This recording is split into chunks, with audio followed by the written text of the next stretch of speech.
Hello, welcome to the Drowsy Professor. Tonight, we're journeying back to one of the most fascinating climate events in Earth's recent history, a remarkable period known as the Younger Dryas, when our planet experienced an unexpected return to Ice Age conditions just as the world was warming toward our modern climate. As you settle in, let me know where in the world and at what time you're watching. Now, get comfortable, take a slow breath, and let's begin. Picture our planet approximately 13,000 years ago, during what scientists call the late glacial period, when Earth was slowly awakening from the deep sleep of the last great ice age. The world at this time was a place of gradual transformation, where massive ice sheets that had dominated northern landscapes for tens of thousands of years were beginning their patient retreat toward the polar regions, leaving behind a transformed geography that would shape the future of human civilization.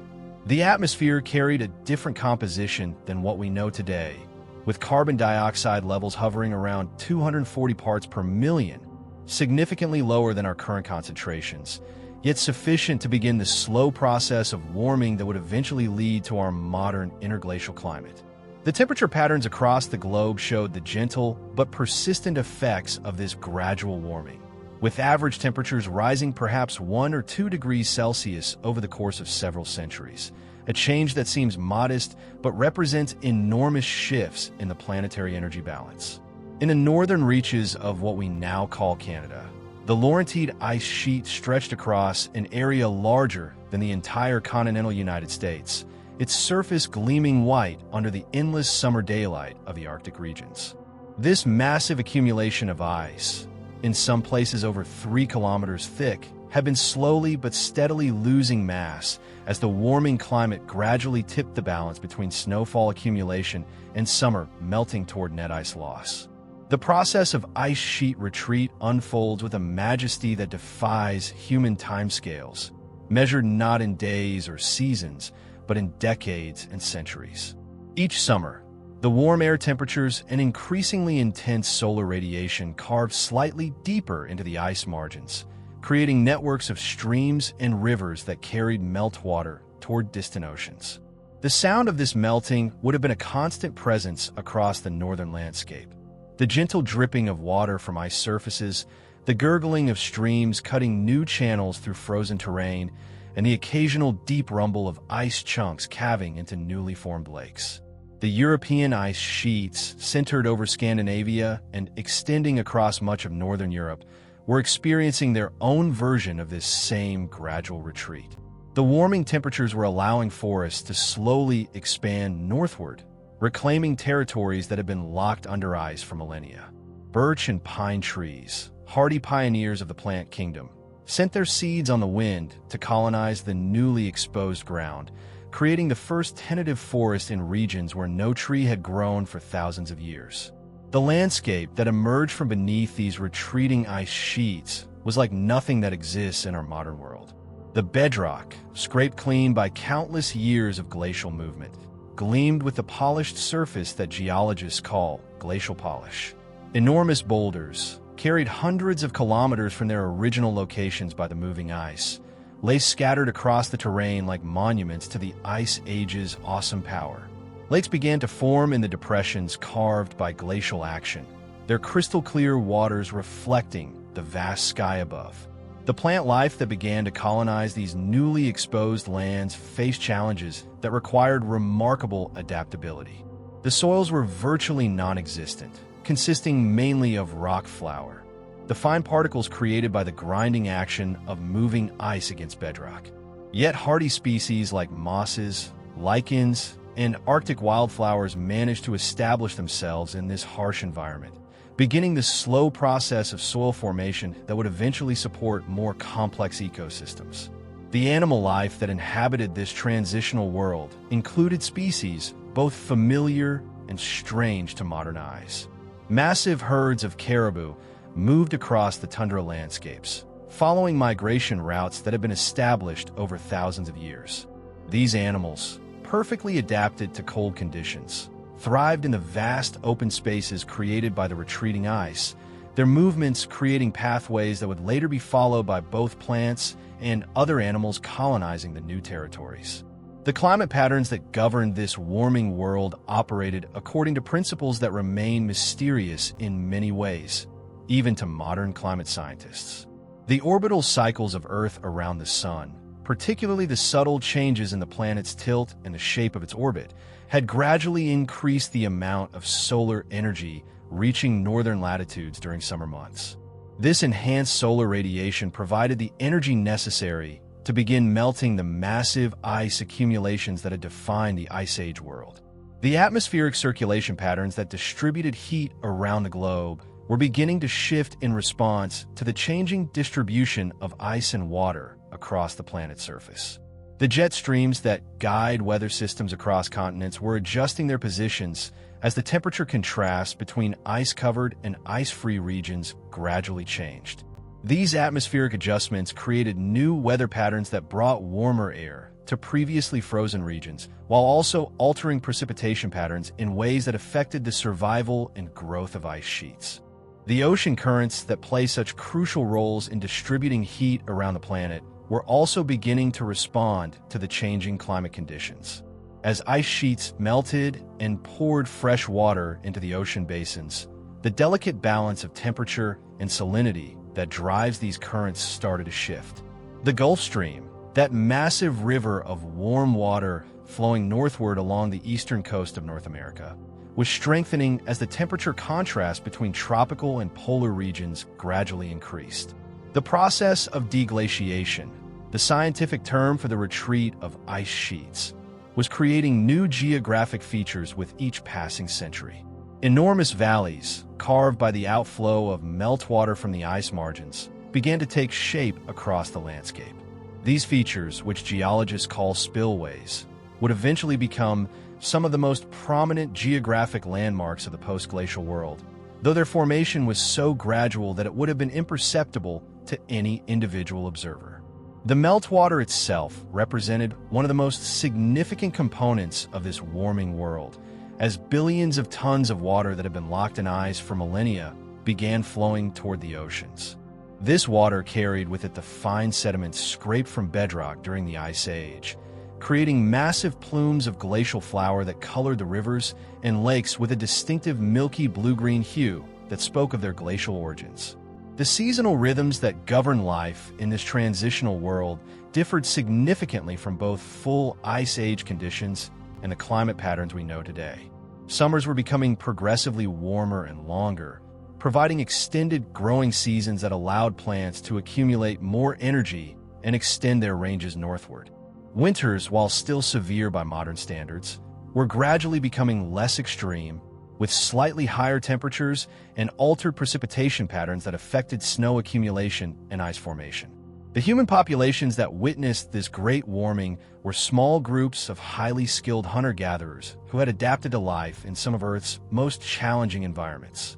These people, ancestors of modern indigenous populations, possessed intimate knowledge of their changing world and were among the first to notice the subtle signs that indicated the great ice sheets were beginning their retreat. The tools and technologies that enabled human survival in this transitional world represented thousands of years of accumulated innovation and adaptation. Sophisticated clothing systems made from animal furs and hides provided protection against extreme cold, while specialized hunting equipment allowed these skilled peoples to take advantage of the abundant animal populations that thrived in the periglacial environments surrounding the ice sheets. The cultural adaptations that characterized human societies during this period included rich oral traditions that preserved knowledge about environmental changes, seasonal patterns, and the behavior of animals and plants. These knowledge systems, passed down through generations of careful observation and experience, provided the foundation for successful adaptation to the gradually changing conditions of the warming world. The spiritual relationships that these early peoples maintained with their environment included deep respect for the forces of ice and water that dominated their landscape. The retreat of the ice sheets was not seen as a simple physical process, but as part of the complex spiritual relationships that connected all aspects of the natural world. Ceremonies and rituals helped maintain proper relationships with these powerful forces while also preserving essential knowledge about seasonal timing and environmental changes. The migration patterns that characterized both human and animal populations during this period reflected the gradual opening of new territories as ice retreated and vegetation expanded. Groups could slowly extend their ranges into previously uninhabitable areas, following the animals they depended upon, while also discovering new resources and establishing new seasonal camps in the expanding habitable zones. As we stand at this moment in Earth's climatic history, observing the steady warming that is gradually transforming the Ice Age world into something approaching our modern climate, we witness the patient workings of planetary-scale processes that operate according to rhythms far grander than human experience. The great ice sheets continue their slow retreat. The atmosphere continues its gradual warming, and life continues its remarkable adaptation to changing conditions, setting the stage for the dramatic events that will soon interrupt this steady progression toward warmth and create one of the most fascinating climate episodes in recent Earth history. The intricate dance between ice and water that governs Earth's climate system operates through mechanisms so subtle and interconnected that their effects can ripple across continents and oceans, creating consequences that stretch far beyond their points of origin. As the great ice sheets of the Northern Hemisphere continue their gradual retreat, the massive quantities of fresh water they release begin to alter the fundamental characteristics of the ocean currents that have maintained global climate stability for thousands of years. Picture the North Atlantic Ocean during this period of transition, its surface reflecting the pale light of northern skies, while beneath the waves, currents move with the patient persistence that has characterized ocean circulation for millennia. The water itself tells stories of distant origins, some molecules having begun their journey in the tropical warmth of the Caribbean, others carrying the chemical signatures of polar ice, all flowing together in the vast conveyor belt of circulation that connects the world's oceans and distributes heat across the globe. The Gulf Stream, that mighty river within the ocean, carries approximately 100 million cubic meters of warm water northward every second, a flow rate that exceeds all the world's rivers combined by a factor of nearly 1,000.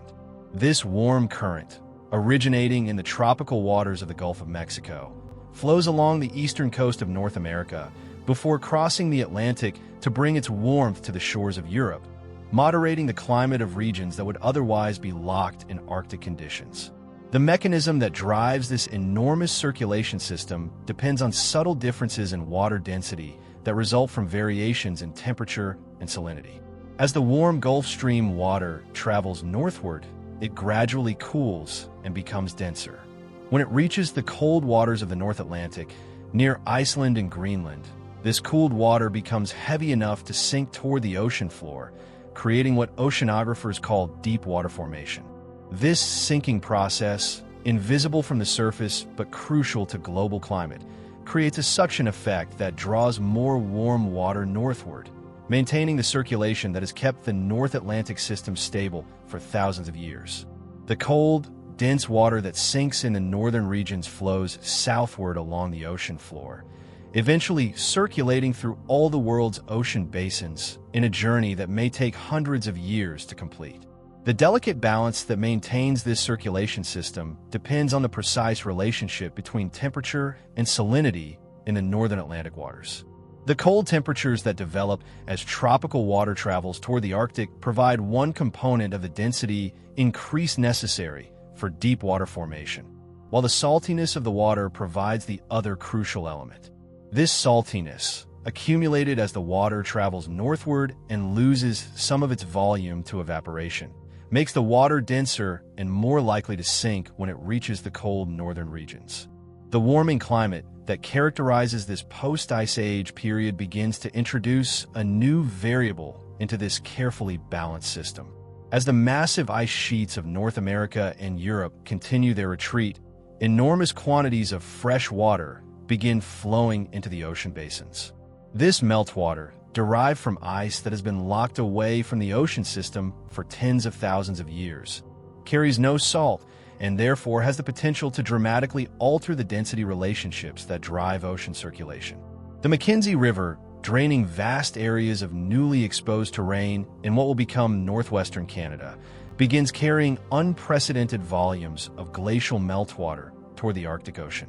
This water, cloudy with rock flour and carrying the chemical signature of ancient ice, represents just one of many new sources of fresh water that are beginning to affect ocean chemistry across the Northern Hemisphere. The Great Lakes region, still largely covered by the retreating Laurentide ice sheet, becomes the source of massive meltwater flows that dwarf any river systems known in the modern world. These flows, initially contained within the depression that will eventually become the Great Lakes Basin, periodically find outlets to the sea through various routes that change as the ice continues to retreat and the landscape continues to adjust to the removal of glacial weight. The St. Lawrence River Valley, still largely blocked by ice, occasionally opens to provide a pathway for these enormous meltwater flows to reach the North Atlantic. When these releases occur, they introduce volumes of fresh water into the ocean system that are measured not in cubic meters per second like normal rivers, but in cubic kilometers, quantities so vast that they begin to alter the fundamental characteristics of the ocean water itself. The initial effects of this freshwater input are subtle but significant. The surface waters of the North Atlantic begin to show decreased salinity levels as the fresh meltwater mixes with the salter ocean water. This reduction in salinity makes the surface water less dense, even when it cools to near freezing temperatures, reducing the tendency for deep water formation that drives the circulation system. The oceanographic instruments of our modern world would register these changes as gradual shifts in temperature and salinity profiles. But to the marine life that depends on the stability of ocean conditions, these changes represent significant environmental pressures. The plankton communities that form the base of marine food webs begin to show altered distribution patterns as the chemical and physical characteristics of their habitat slowly change. The fish populations that migrate through the North Atlantic waters start to experience disruptions in their traditional patterns as the current systems that guide their movements begin to weaken and shift. These changes, while gradual from a human perspective, represent rapid environmental change for species whose life cycles and behavior patterns have evolved over thousands of years of stable ocean conditions. The weather patterns that depend on the heat transported by the Gulf Stream begin to show the first signs of the massive changes that will eventually characterize the climate disruption to come. The storm tracks that carry precipitation across the Atlantic start to shift slightly as the temperature gradients that drive atmospheric circulation begin to change in response to altered ocean heat transport. The coastal regions of Europe that have benefited from the warming influence of the Gulf Stream for thousands of years begin to experience subtly cooler conditions as the current that brings tropical warmth to northern latitudes gradually weakens. These temperature changes, measured in fractions of degrees per decade, are initially too small to notice without sophisticated instruments, but they represent the beginning of one of the most dramatic climate reversals in recent Earth history.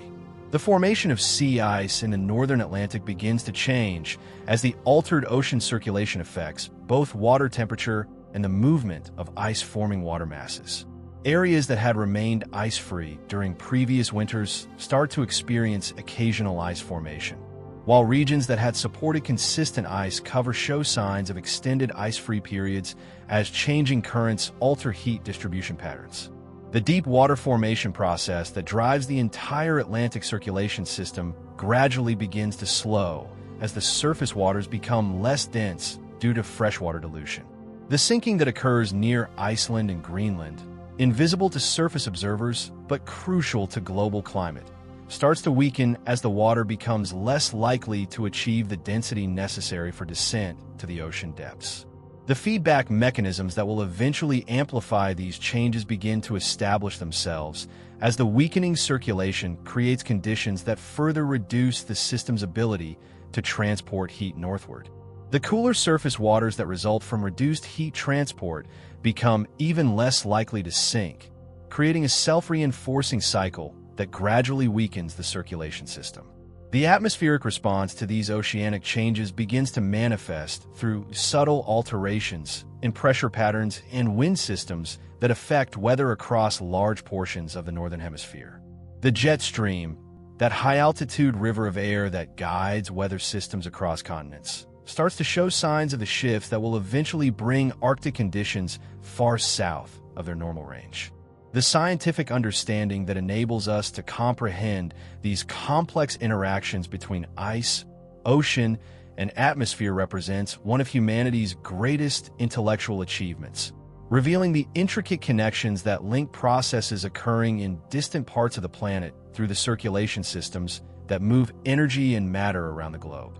The paleoclimatic evidence that documents these ancient changes includes ice cores, ocean sediments, and other natural archives that preserve detailed records of past climate conditions with remarkable precision and temporal resolution.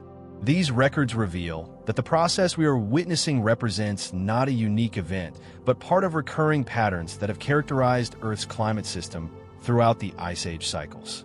The computer models that modern scientists use to study these processes demonstrate the sensitive dependence of global climate on the circulation patterns that distribute heat around the planet, showing how relatively small changes in ocean circulation can produce dramatic and far-reaching climate effects that persist for hundreds or thousands of years. The implications of understanding these ancient climate changes extend far beyond academic interest, providing crucial insights into the behavior of Earth's climate system and the potential for rapid climate transitions that could affect modern human societies. The study of past climate changes offers both warnings about the fragility of current climate stability and hope about the resilience of Earth systems and their ability to recover from dramatic perturbations.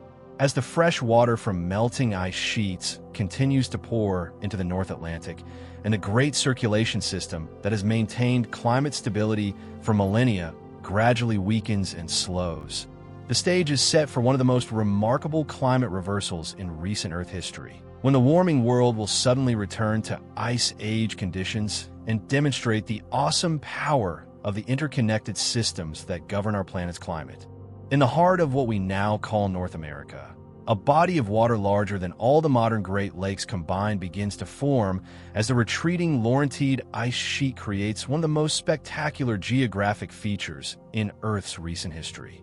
This enormous lake, which scientists have named Lake Agassiz after the pioneering glaciologist Louis Agassiz, represents both a marvel of natural engineering and a crucial component in the climate system that will soon trigger one of the most dramatic environmental changes our planet has experienced in tens of thousands of years. Picture this vast inland sea stretching across the landscape like a mirror reflecting the endless sky. Its waters so extensive that standing on one shore, the opposite side disappears beyond the horizon. The lake covers an area of approximately 440,000 square kilometers, larger than the modern Caspian Sea and nearly the size of modern-day Sweden. Its maximum depth reaches over 200 meters in some areas, containing a volume of water that approaches 165,000 cubic kilometers, representing roughly 10 times the volume of all current Great Lakes combined.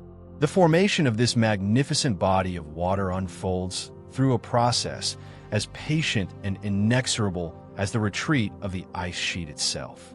As the southern margin of the Laurentide ice sheet gradually melts and retreats northward, it leaves behind a landscape that slopes gently toward the north, following the original topography of the land before it was modified by countless years of glacial erosion and deposition. The meltwater from the ice sheet, following gravity's ancient call, naturally flows toward the lowest areas, collecting in the depression created between the retreating ice margin and the elevated terrain to the south.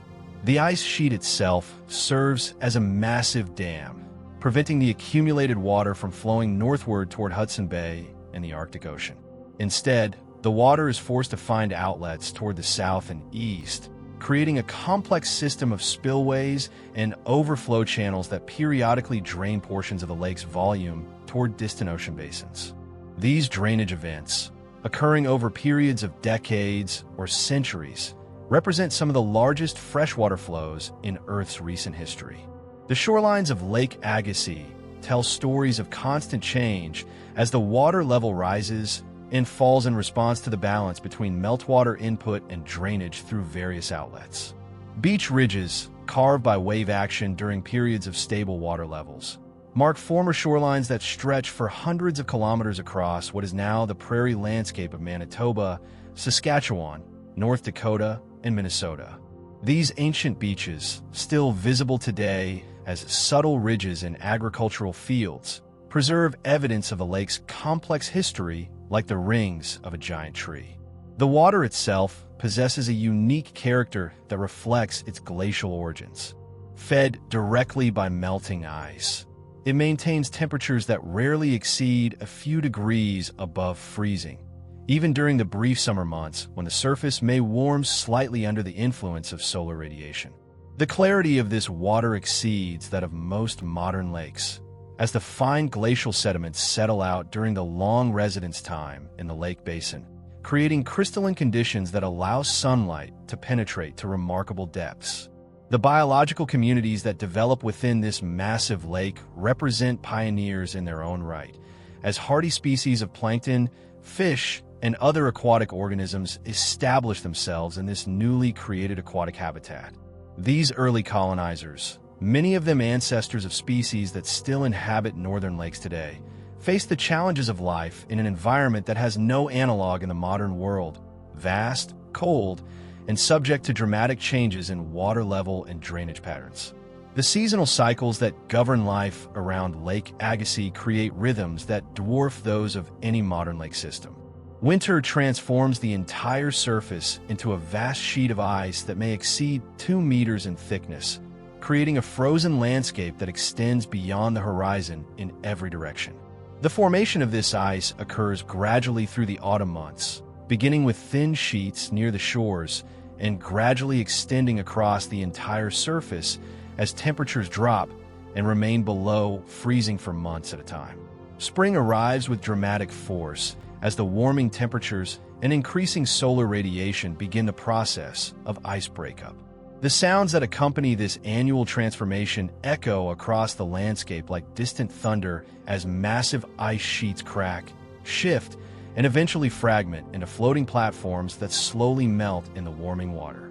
The energy released during these ice breakup events can move boulders the size of houses and reshape shorelines through the grinding action of ice driven by wind and current. The wildlife that adapts to life around this massive lake includes species both familiar and exotic to modern observers. Enormous herds of caribou follow migration routes that take them around the lake's perimeter, while mastodons and other Ice Age megafauna visit the shores to drink and feed on the aquatic vegetation that grows in the shallows. The bird life that discovers this aquatic oasis includes vast flocks of waterfowl that find in Lake Agassiz breeding habitat on a scale that exceeds anything available in the modern world. The human populations that encounter this massive body of water are among the first peoples to establish settlements in the post-glacial landscape of central North America. These skilled hunter-gatherers, descendants of the pioneers who crossed the Bering Land Bridge thousands of years earlier, developed sophisticated technologies for harvesting the resources that the lake provides while also adapting their seasonal movements to take advantage of the unique opportunities created by this massive aquatic environment. The fishing techniques that develop among these early peoples include the use of large nets and weirs that can handle the enormous schools of fish that populate the lake's waters. The abundance of aquatic resources enables these communities to establish more permanent settlements than had been possible during the highly mobile lifestyles required for survival in purely terrestrial Ice Age environments. The cultural significance that Lake Agassiz assumes for the peoples who live along its shores reflects both its practical importance as a source of resources and its spiritual significance as a geographic feature of almost supernatural scale. Stories and ceremonies develop that honor the lake's role in providing sustenance, while also acknowledging the awesome power of the forces that created and maintain this massive body of water. The climate effects that result from the presence of such a large body of water extend far beyond the immediate shoreline areas. The lake's enormous thermal mass moderates temperature extremes across a vast region, creating microclimates that support plant and animal communities not found elsewhere at similar latitudes. The evaporation from the lake's surface increases atmospheric moisture across a wide area, enhancing precipitation patterns and supporting more diverse vegetation than would otherwise be possible in the continental interior. The drainage history of Lake Agassiz represents one of the most important factors in understanding the climate changes that will soon affect the entire northern hemisphere. As the ice sheet continues to retreat and the landscape continues to adjust to the removal of glacial weight, the lake periodically finds new outlets that dramatically alter its size and the routing of its overflow waters. The eastern outlets that periodically open provide pathways for Lake Agassiz water to flow toward the North Atlantic through the Great Lakes system and the St. Lawrence River Valley. When these eastern drainage events occur, they introduce enormous volumes of fresh water into the ocean circulation systems that maintain global climate stability. The timing and magnitude of these drainage events will prove crucial in triggering the climate reversals that characterize the Younger Dryas period. The geological evidence that documents the history of Lake Agassiz includes not only the beach ridges and shoreline features that mark former water levels, but also the massive sediment deposits that accumulated on the lake floor during its existence.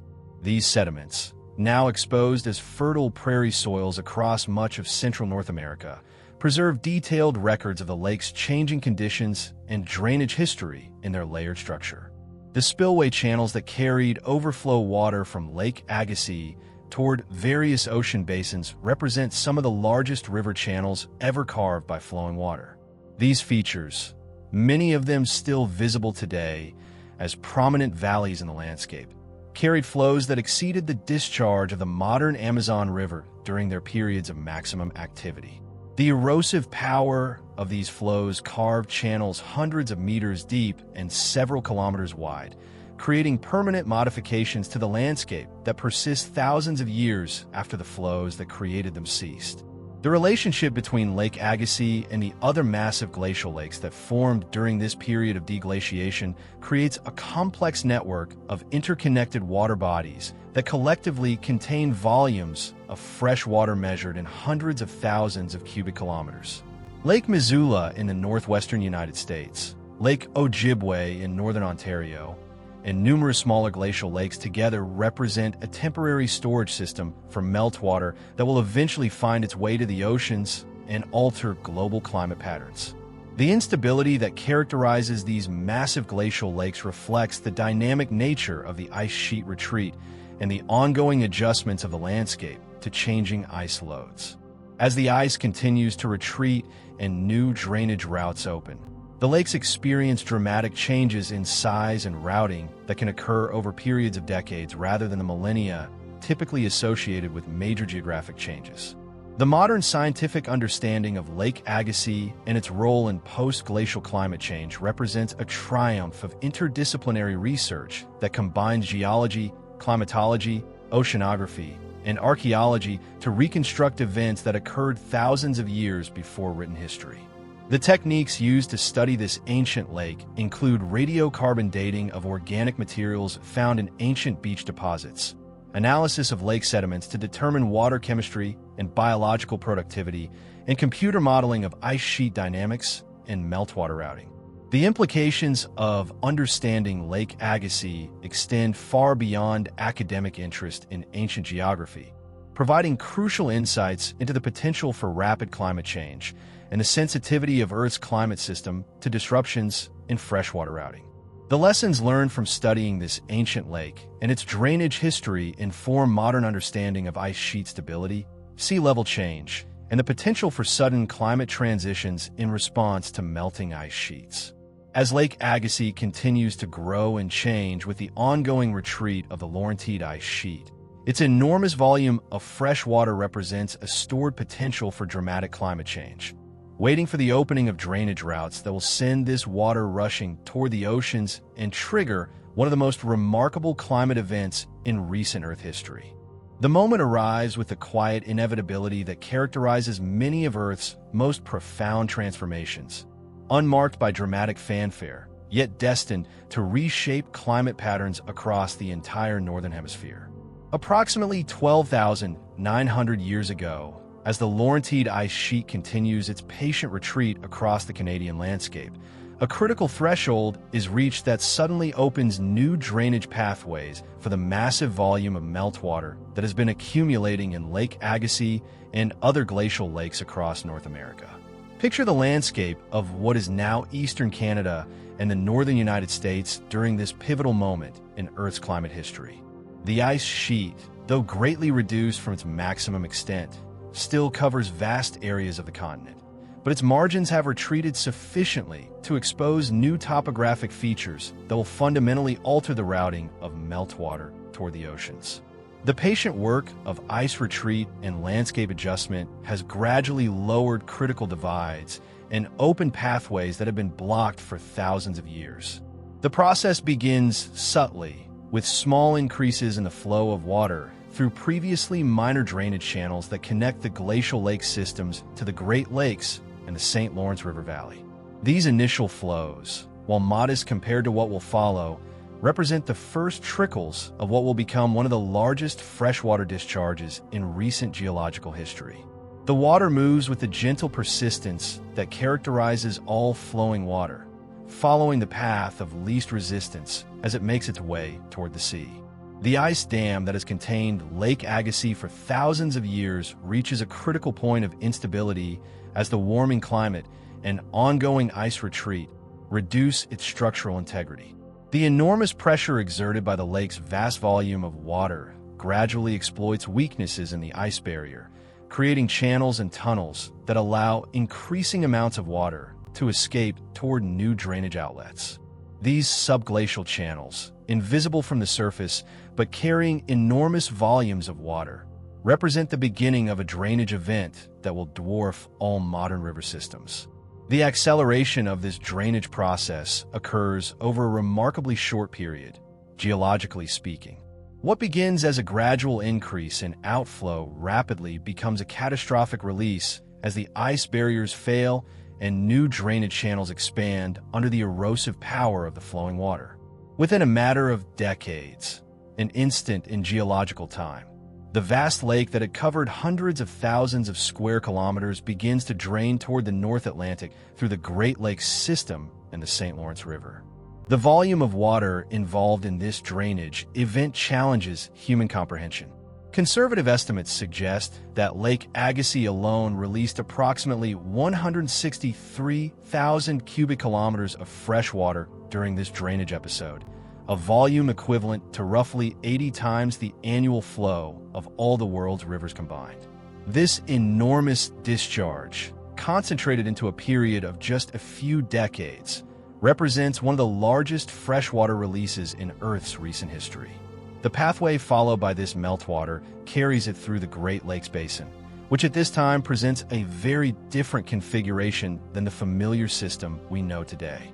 The lakes themselves are larger and deeper than their modern counterparts, swollen with meltwater and connected by channels that carry far greater volumes of water than any modern rivers. The entire system becomes a vast conduit for meltwater flowing from the continental interior toward the North Atlantic. The St. Lawrence River Valley, still partially constrained by ice barriers and ongoing landscape adjustment, becomes the primary outlet for this massive discharge. The river that flows through this valley during the drainage event bears little resemblance to the modern St. Lawrence River, carrying volumes of water that exceed the discharge of the Amazon River by a factor of several hundred. The erosive power of these flows carves new channels and deepens existing ones, creating permanent modifications to the landscape that persist to this day. The character of this meltwater differs significantly from normal river water in ways that will prove crucial to its climate effects.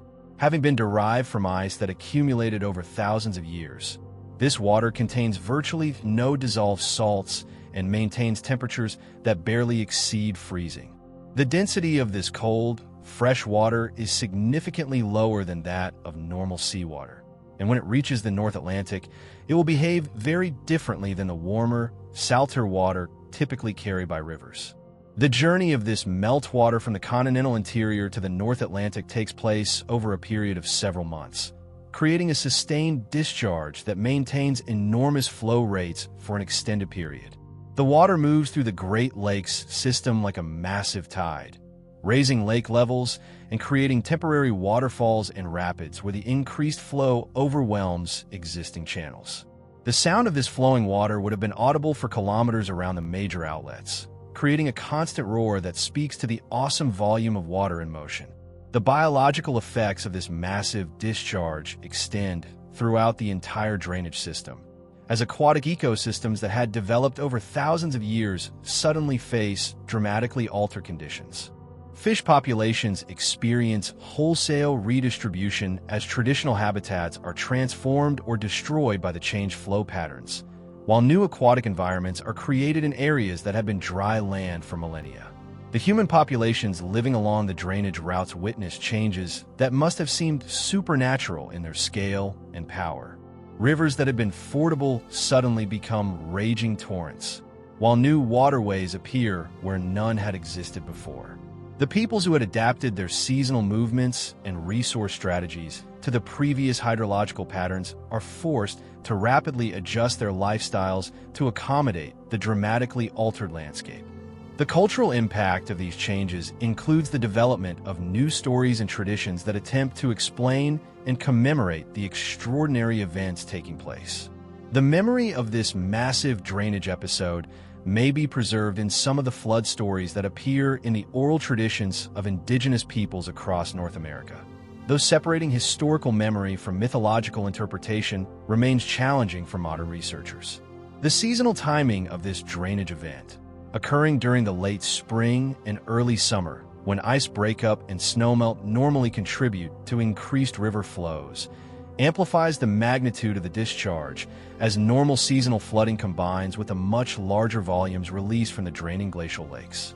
The cumulative effect creates flow conditions that exceed anything experienced in the modern world by several orders of magnitude. The downstream effects of this massive discharge extend far beyond the immediate drainage basin, as the enormous volume of fresh water begins to affect conditions in the North Atlantic Ocean thousands of kilometers from the source. The cold, fresh meltwater, being less dense than seawater, spreads across the ocean surface like an enormous lens, creating a layer of fresh water that significantly alters the physical and chemical properties of the upper ocean. The mixing processes that normally homogenize ocean water are overwhelmed by the sheer volume of meltwater, creating stratified conditions where fresh water floats on top of saltier, denser seawater. This stratification prevents the normal vertical circulation that brings nutrients to the surface and allows oxygen to penetrate to greater depths, fundamentally altering marine ecosystem conditions across vast areas of the North Atlantic. The temperature effects of this massive freshwater discharge extend beyond the simple addition of cold water to the ocean system. The freshwater layer that forms on the ocean surface acts as an insulating blanket that prevents normal heat exchange between the ocean and atmosphere. This disruption of air-sea interaction begins to alter atmospheric circulation patterns as the temperature gradients that drive weather systems start to change in response to modified ocean surface conditions. The chemical effects of the meltwater discharge include not only the reduction in salinity that affects water density, but also the introduction of different trace elements and isotopic signatures that can be detected in ocean sediments and ice cores thousands of years later. These chemical tracers provide modern scientists with precise markers that allow them to identify and study the timing and magnitude of ancient meltwater pulses. The oceanographic response to this massive freshwater input begins to manifest within months of the initial discharge, as the altered surface conditions start to affect the deep water formation processes that drive Atlantic Ocean circulation. The cold, fresh surface water becomes increasingly resistant to the sinking that normally occurs in the northern Atlantic, gradually reducing the strength of the circulation system that has maintained climate stability for thousands of years. The atmospheric response to these oceanic changes begins to develop as the altered heat transport patterns start to affect temperature and pressure distributions across the North Atlantic region. The weakening of the Gulf Stream's northward heat transport creates cooling conditions in Europe, while the modified evaporation patterns over the altered ocean surface begin to change precipitation distributions across large areas of the Northern Hemisphere. The feedback mechanisms that will amplify these initial changes begin to establish themselves as the weakened ocean circulation creates conditions that further reduce the system's ability to transport heat northward. The formation of sea ice in areas that have been ice-free for thousands of years creates additional cooling through increased reflection of solar radiation, while the altered atmospheric circulation patterns begin to redirect storm tracks and precipitation patterns in ways that reinforce the cooling trends. As this enormous pulse of fresh water continues to flow from the draining glacial lakes into the North Atlantic, it sets in motion a cascade of oceanographic and atmospheric changes that will soon trigger one of the most dramatic climate reversals in recent Earth history, transforming the warming post-glacial world back into conditions resembling the Ice Age from which it had been emerging. The vast machinery of ocean circulation that has maintained global climate stability for thousands of years begins to slow and eventually cease its movement with the patient inevitability that characterizes all major changes in Earth's climate system. The massive influx of fresh, cold water from the draining North American glacial lakes creates conditions in the North Atlantic that fundamentally alter the density relationships upon which the entire circulation system depends, leading to one of the most dramatic oceanographic shutdowns in recent geological history. Picture the North Atlantic Ocean during this critical period, its surface appearing deceptively calm, while beneath the waves, profound changes are taking place that will reshape climate patterns across the entire Northern Hemisphere. The fresh water from the massive meltwater pulse spreads across the ocean surface like an enormous lens, creating a distinct layer that floats upon the denser, saltier water below. This stratification becomes visible to careful observers as a subtle difference in water color and surface texture that extends across thousands of square kilometers. The Gulf Stream, that mighty current that has carried tropical warmth to northern latitudes for millennia, begins to show signs of the disruption that will eventually bring it to a near-complete halt. The current, which normally flows with the consistency and power of a vast river within the ocean, starts to develop irregular patterns and eddies as the altered surface conditions interfere with the density gradients that drive its movement. Ships traversing these waters during this period would notice unusual current patterns and unexpected water temperatures that speak to the profound changes taking place beneath the surface. The deep water formation process that serves as the engine for Atlantic circulation faces unprecedented challenges as the surface waters become increasingly resistant to the sinking that normally occurs in the northern regions. Near Iceland and Greenland, where cold, salty water typically becomes dense enough to sink toward the ocean floor, the presence of the fresh meltwater creates a cap that prevents normal vertical mixing. The water that had been dense enough to drive deep circulation for thousands of years now finds itself unable to overcome the buoyancy provided by the freshwater layer above. The cessation of deep water formation occurs gradually over a period of several decades, as the oceanographic conditions that support vertical circulation slowly deteriorate under the influence of continued freshwater input. The sinking that had drawn warm water northward and maintained the circulation system becomes weaker and more sporadic, eventually stopping almost entirely as the surface stratification becomes too strong to allow normal density-driven circulation. The effects of this circulation shutdown ripple outward from the North Atlantic like invisible waves, affecting ocean temperatures and current patterns across vast distances. The Gulf Stream, deprived of the deep circulation that had maintained its flow, begins to weaken and eventually slows to a fraction of its former strength. The warm water that had been carried northward now pools in the tropical Atlantic, unable to complete its normal journey toward European shores. The temperature changes that result from this circulation collapse become apparent first in the northern Atlantic waters, where the absence of warm water transport allows surface temperatures to drop toward levels not seen since the height of the Ice Age.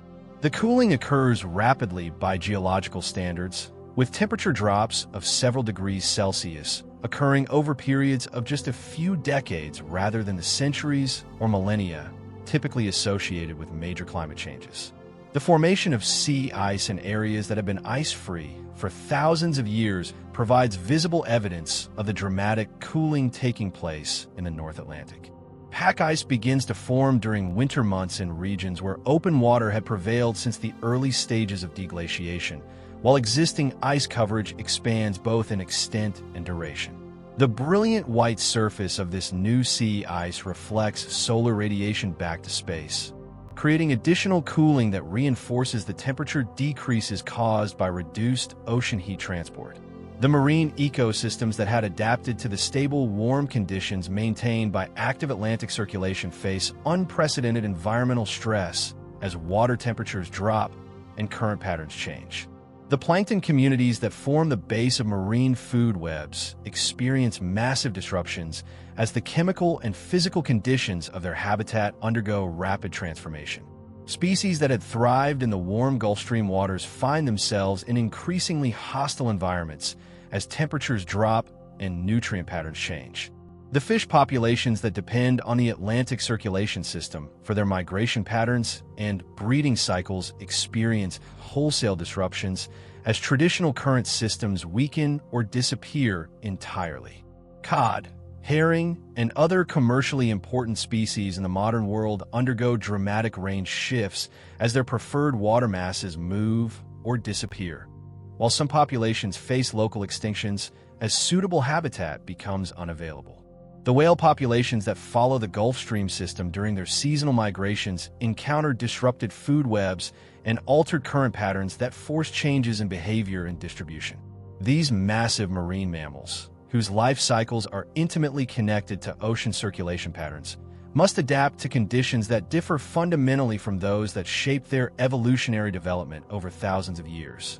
The atmospheric response to the oceanic changes begins to manifest as the altered heat transport patterns affect temperature and pressure distributions across the northern hemisphere. The cooling of the North Atlantic creates new pressure gradients that redirect the jet stream, that high-altitude river of air that guides weather systems across continents. These atmospheric circulation changes begin to bring Arctic air masses far south of their normal range, while blocking the northward movement of warmer air from lower latitudes. The evaporation patterns over the altered ocean surface change dramatically as the cooler water temperatures reduce the amount of moisture that enters the atmosphere from the sea surface. This reduction in atmospheric moisture affects precipitation patterns across large areas of Europe and eastern North America, contributing to the development of the arid conditions that will characterize much of the coming cold period.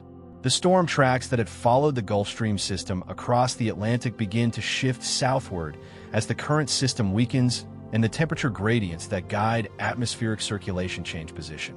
This redirection of storm systems alters precipitation patterns across Europe and eastern North America, while also affecting the seasonal distribution of rainfall and snowfall in ways that will prove crucial to the developing climate crisis. The ocean-atmosphere interactions that had maintained stable climate conditions for thousands of years undergo fundamental disruption as the feedback mechanisms that had kept the system in equilibrium begin to operate in reverse. The cooling that results from reduced heat transport creates conditions that further inhibit the circulation system, while the atmospheric changes that result from oceanic cooling create wind patterns that reinforce the ocean circulation shutdown. The chemical changes that accompany the circulation collapse include alterations in carbon dioxide exchange between the ocean and atmosphere, as the reduced vertical mixing affects the ocean's ability to absorb atmospheric carbon dioxide. These changes, while subtle compared to the temperature effects, contribute to the complex feedbacks that will maintain the climate disruption for over 1,000 years. The nutrient cycling processes that depend on ocean circulation undergo major disruption as the vertical mixing that brings deep water nutrients to the surface becomes much weaker. The biological productivity of large areas of the North Atlantic declines as surface waters become depleted of essential nutrients, while the deep waters accumulate nutrients that cannot reach the productive surface layers. The sediment patterns that accumulate on the ocean floor during this period preserve detailed records of the circulation collapse that modern scientists can study to understand the timing and magnitude of the changes. These sedimentary records show clear evidence of reduced current strength, altered biological productivity, and changed chemical conditions that document the oceanographic crisis with remarkable precision. The global implications of the Atlantic circulation shutdown extend far beyond the immediate effects on North Atlantic climate, as the reduced heat transport affects atmospheric circulation patterns that influence weather across the entire Northern Hemisphere. The cooling of the North Atlantic creates atmospheric pressure patterns that redirect storm systems and alter precipitation distributions across continents thousands of kilometers from the ocean itself. The ice sheet response to the oceanic cooling begins to manifest as the reduced heat transport allows existing ice masses to expand, while also enabling the formation of new ice accumulations in areas that have been warming since the end of the Ice Age. The Greenland ice sheet, which had been experiencing gradual retreat during the post-glacial warming, begins to expand once again as the cooling temperatures reduce summer melting and increase winter snowfall accumulation. The tropical ocean response to the North Atlantic circulation shutdown includes changes in the Atlantic hurricane patterns as the altered temperature gradients affect storm formation and tracking. The warmer water that accumulates in the tropical Atlantic due to reduced northward transport creates conditions that favor increased hurricane activity, while the altered atmospheric circulation patterns change the paths that these storms follow. The timescale over which these oceanic changes develop spans several decades, fast enough to represent a crisis for marine ecosystems, but slow enough that human populations of the time might initially interpret the changes as natural variability rather than a fundamental shift in climate conditions. However, as the cooling continues and intensifies, it becomes clear that the world is experiencing a climate transformation that will persist for over a millennium. As the Great Atlantic Circulation System grinds to a halt and the ocean currents that had maintained climate stability fall silent, the stage is set for the dramatic cooling that will soon envelope the Northern Hemisphere and demonstrate the awesome power of ocean circulation in governing global climate patterns. The transformation of climate across the Northern Hemisphere unfolds with remarkable swiftness, as the collapse of Atlantic Ocean circulation triggers atmospheric changes that bring Arctic conditions to regions that have been warming steadily since the end of the Ice Age. Within a matter of decades, temperatures that have been rising for thousands of years suddenly reverse direction, plunging much of Europe and eastern North America back into conditions reminiscent of the Ice Age for which they had so recently emerged. Picture the landscape of what is now Northern Europe during the early stages of this dramatic cooling, perhaps 50 years after the initial meltwater pulse began disrupting Atlantic circulation. The forests that had been gradually expanding northward as the climate warmed now face the sudden onset of conditions that challenged their very survival. The birch and pine trees that had colonized newly exposed terrain only centuries before find themselves struggling against temperatures and growing seasons that diminish with each passing year. The winters that arrive in these regions bring cold that exceeds anything experienced since the height of the Ice Age. Temperatures that have been moderated by the warming influence of the Gulf Stream now plunge to levels 30 or 40 degrees Celsius below their previous averages. The Baltic Sea, which had remained largely ice-free during the post-glacial warming, freezes solid from shore to shore, creating a bridge of ice that persists for months longer than any winter ice had endured in thousands of years. The summers, truncated and cooled by the altered atmospheric circulation patterns, provide insufficient warmth to support the forest ecosystems that had been established during the preceding warm period. Growing seasons that had extended for 5 or 6 months shrink to brief intervals of marginally suitable conditions, while killing frosts occur even during the height of what should be the warmest period of the year. The plant communities that had adapted to the warming post-glacial climate face extinction across vast areas of northern Europe as the conditions that supported their establishment and spread suddenly disappear. The deciduous trees that had begun to establish themselves in southern regions retreat toward refugia, where microclimate conditions might allow their survival. While the coniferous forests that had dominated northern areas undergo massive die-offs, as even these cold-adapted species find the new conditions beyond their tolerance limits.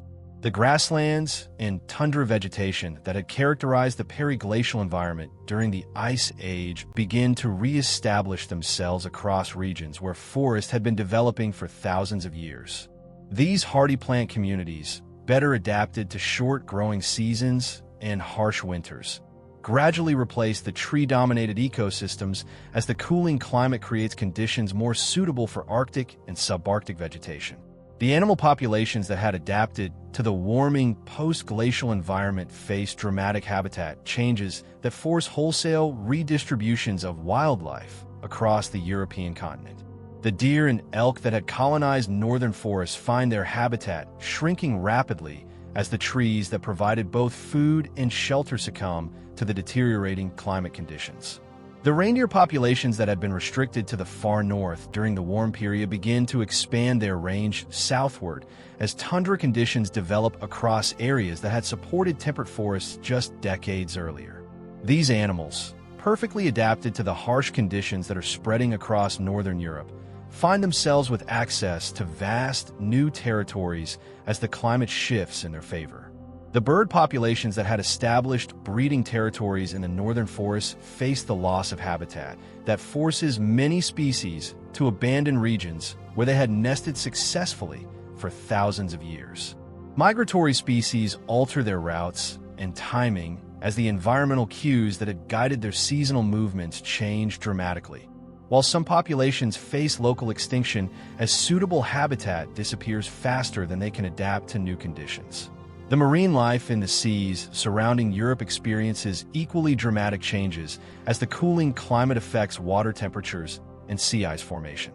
The fish populations that had thrived in the warmer waters maintained by active Atlantic circulation find themselves in increasingly hostile environments as temperatures drop and ice coverage expands.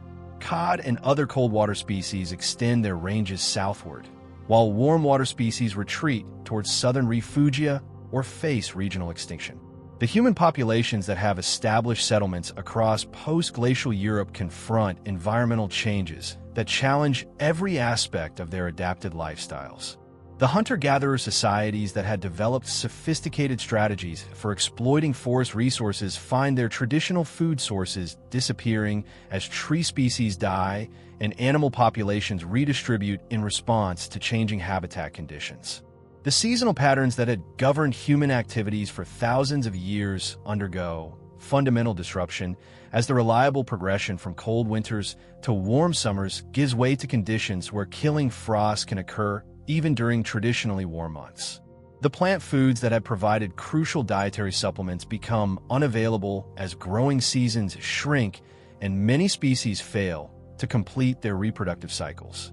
The technological adaptations that enable human survival during this climate crisis include the redevelopment of specialized cold weather equipment and techniques that have been unnecessary during the preceding warm period. Clothing systems designed for Arctic conditions must be recreated by societies that have been adapting to milder climates, while shelter construction techniques must be modified to handle the increased heating requirements of much longer and more severe winters. The social responses to the environmental crisis include increased cooperation among human groups as the challenges of survival in deteriorating conditions require pooling of resources and knowledge. Trade networks that had developed during the prosperous warm period must be restructured to handle the transport of essential materials across longer distances and through more challenging environmental conditions. The migration patterns that characterize human response to the climate deterioration include both short-distance movements to track shifting resource distributions and longer-distance relocations as entire regions become unsuitable for human habitation. The archaeological record from this period shows evidence of settlement abandonment across large areas of northern Europe as populations concentrate in the most favorable remaining habitats. The cultural adaptations that develop in response to the crisis include modifications to stories, ceremonies, and traditional ecological knowledge that help communities understand and respond to the unprecedented environmental changes they are experiencing. The oral traditions that preserve essential survival information must be rapidly updated to reflect the new realities of a much harsher climate. The environmental conditions that develop across the British Isles illustrate the dramatic nature of the climate transformation. Ireland and Britain, which have been developing temperate forest ecosystems during the post-glacial warming, experience cooling that brings Arctic conditions to regions that have been ice-free for thousands of years. The Irish Sea freezes during winter months, while glaciers begin to reform in the Scottish Highlands and other mountainous areas that have been ice-free since the end of the Ice Age. The atmospheric circulation patterns that maintain these harsh conditions include the establishment of persistent high-pressure systems over the cooled North Atlantic that redirect the jet stream far south of its normal position. This altered atmospheric circulation brings Arctic air masses deep into continental Europe, while blocking the northward movement of warmer air from southern regions.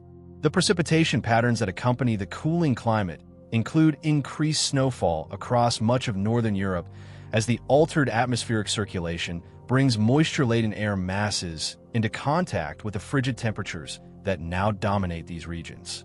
The snow that falls during these enhanced winter storms accumulates to depths not seen since the height of the Ice Age, while the shortened and cooled summers provide insufficient melting to remove the accumulated snow and ice.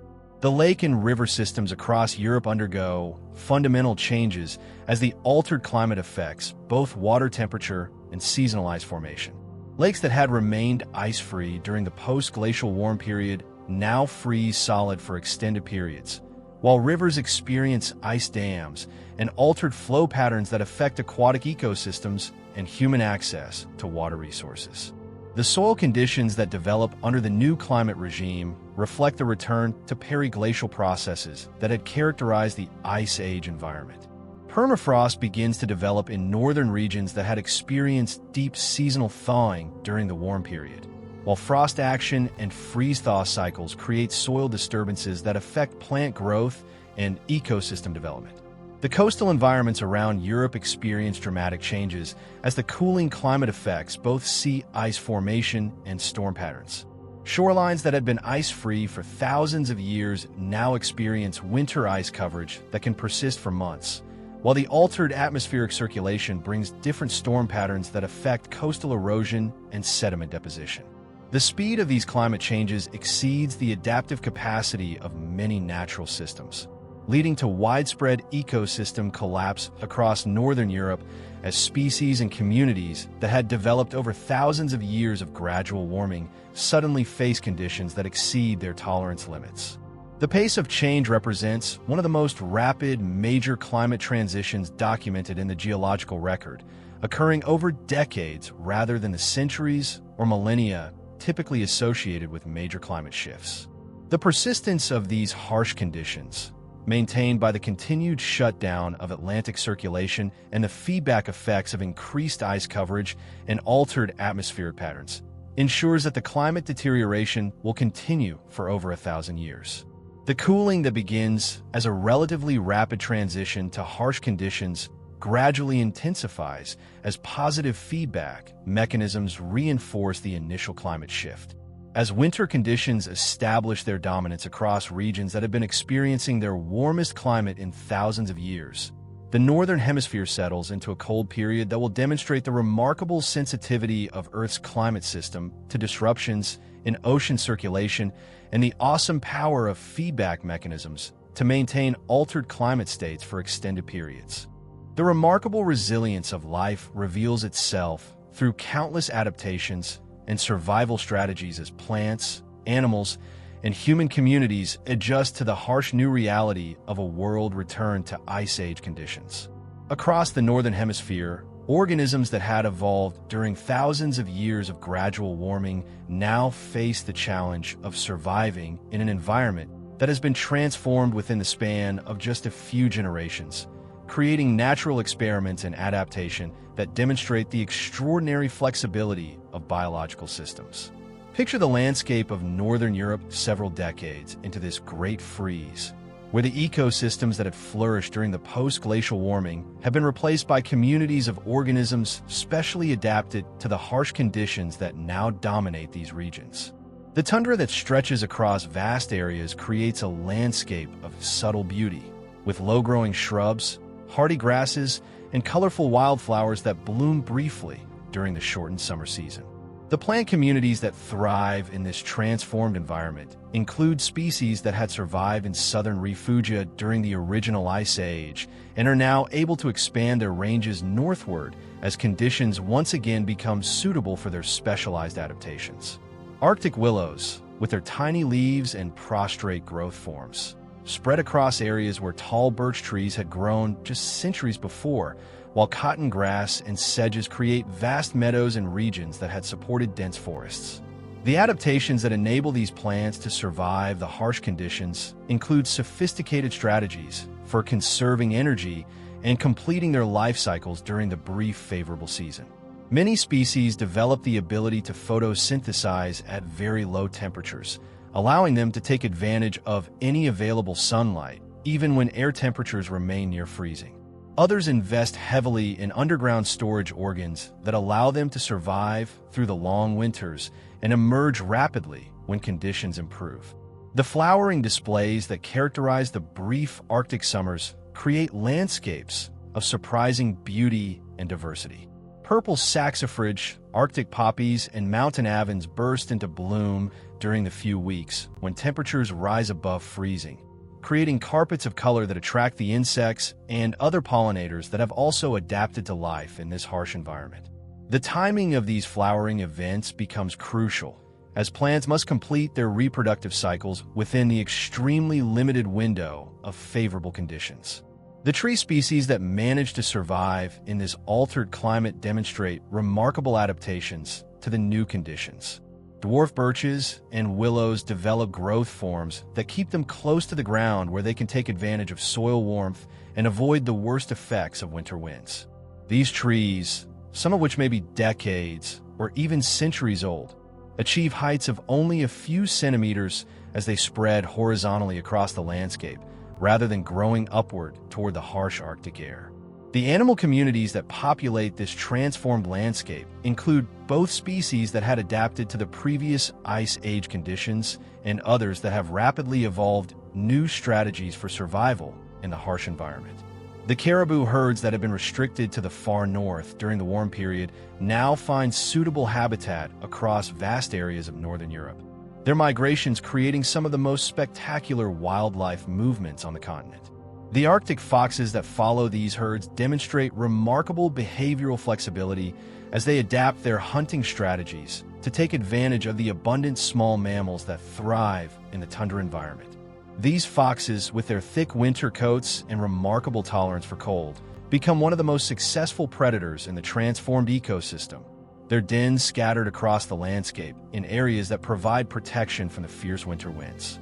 The small mammal communities that form the foundation of many tundra food webs include lemmings, voles, and other rodents that have evolved sophisticated strategies for surviving the long winters beneath the snow.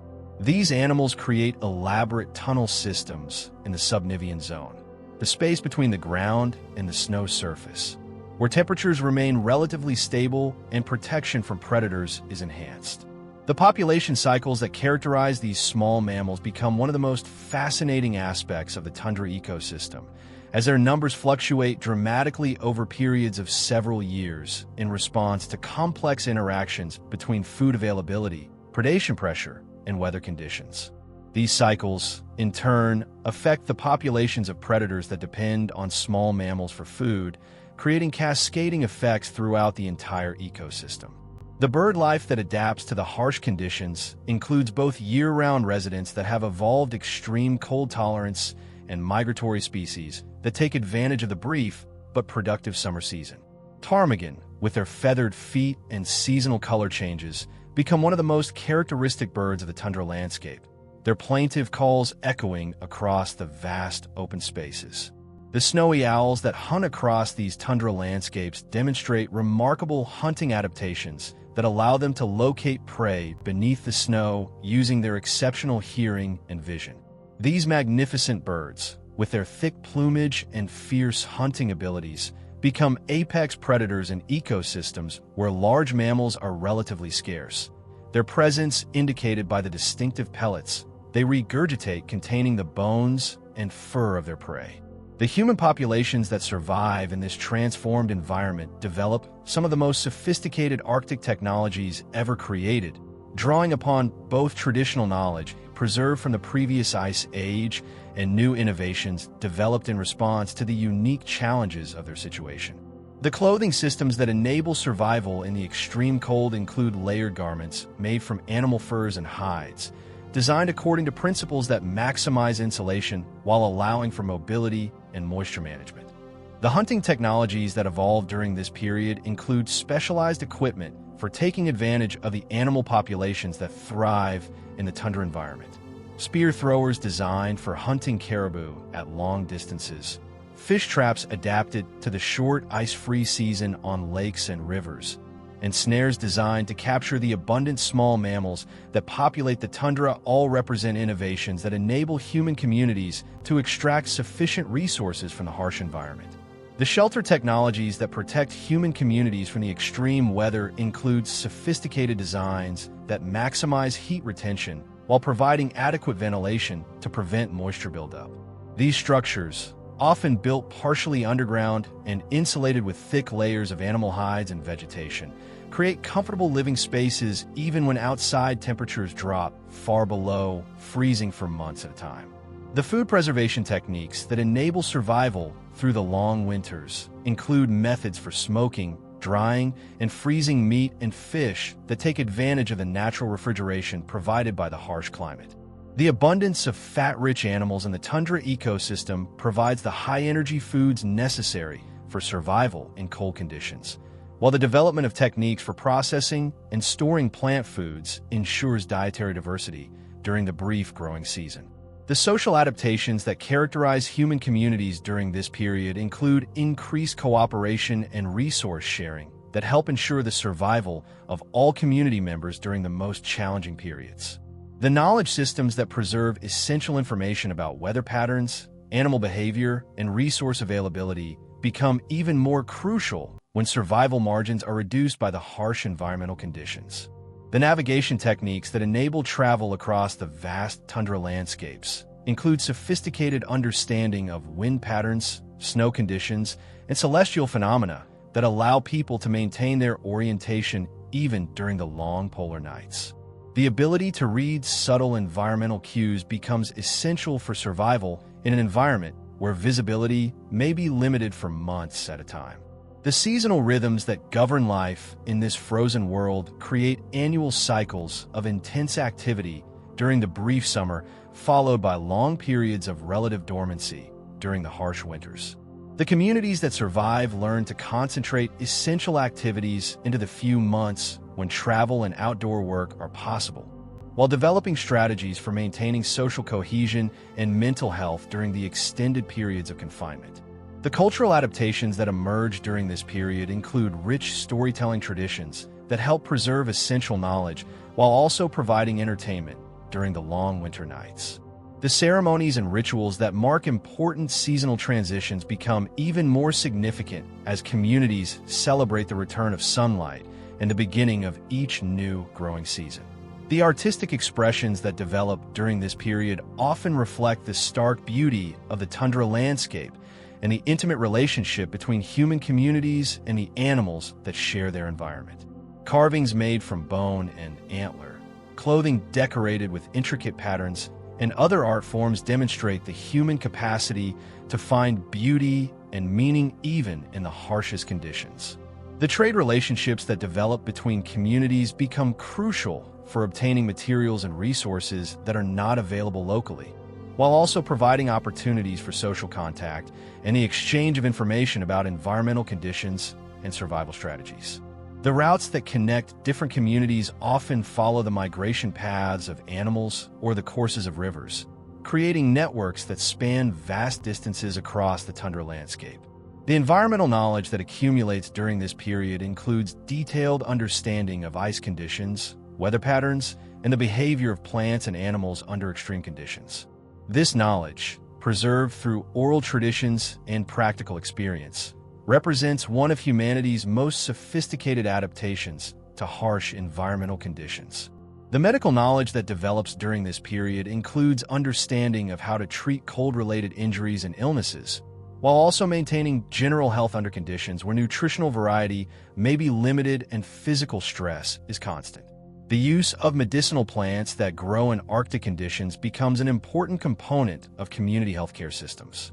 The population dynamics that characterize human communities during this harsh period include both the challenges of maintaining viable populations under difficult conditions and the opportunities provided by the abundant resources available to those who successfully adapt to the environment.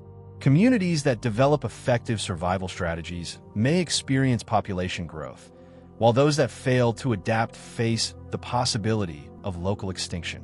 The psychological adaptations that enable human survival in the extreme conditions include mental strategies for coping with isolation, darkness, and the constant stress of life in a harsh environment. The social structures and cultural practices that support mental health become as important as the physical technologies that ensure survival.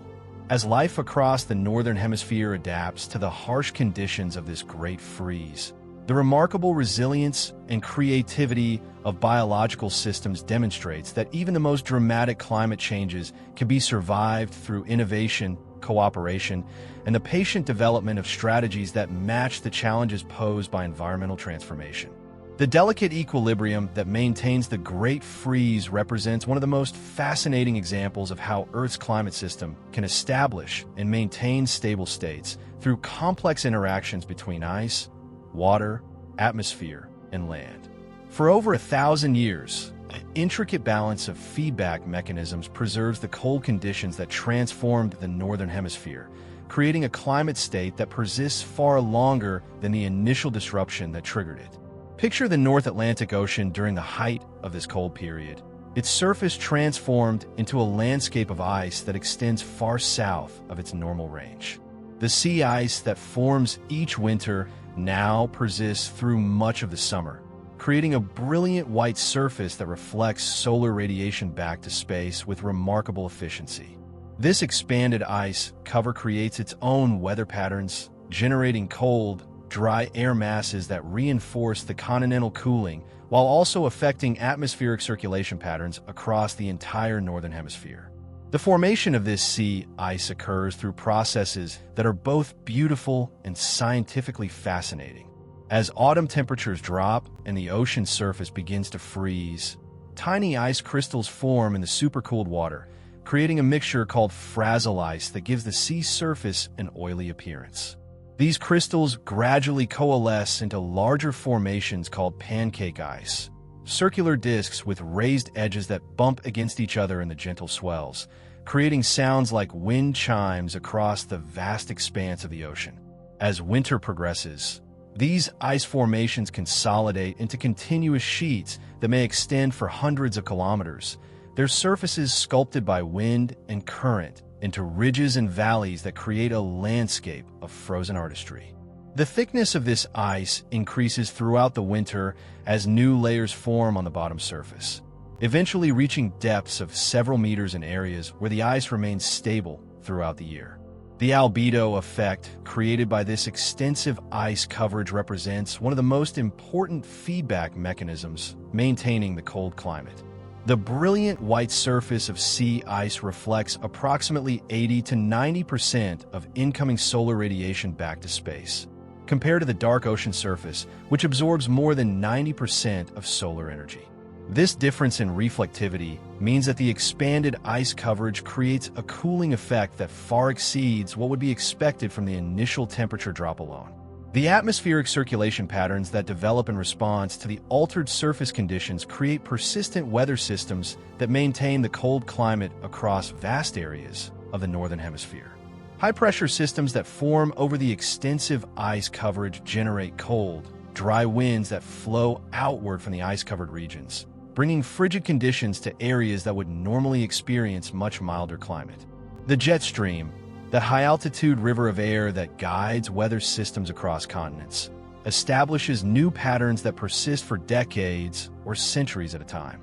These altered atmospheric circulation patterns bring Arctic air masses far south of their normal range, while blocking the northward movement of warmer air from lower latitudes, creating temperature distributions that differ dramatically from those of either the preceding warm period or modern climate conditions. The precipitation patterns that characterize this climate state include enhanced snowfall across much of northern Europe and eastern North America, as the altered atmospheric circulation brings moisture-laden air masses into contact with the persistent cold conditions. The snow that accumulates during these enhanced winter storms persists longer into the spring and summer seasons, creating feedbacks that reinforce the cooling through increased surface reflectivity. The lake and river systems across the affected regions undergo fundamental changes that both reflect and contribute to the maintenance of cold conditions. Lakes that had remained ice-free during the post-glacial warm period now freeze to considerable depths each winter, with some smaller bodies of water freezing completely to the bottom. The timing of ice formation and breakup shifts dramatically, with ice coverage persisting for months longer than had been normal during the warm period. The permafrost that develops across northern regions creates another important feedback mechanism that helps maintain the cold climate. As soils freeze to greater depths and remain frozen for longer periods, they become less able to absorb and store solar energy during brief warm spells. The permafrost also affects drainage patterns and vegetation growth in ways that reduce the land surface's ability to absorb heat. The vegetation changes that occur in response to the persistent cold create additional feedbacks that help maintain the climate state.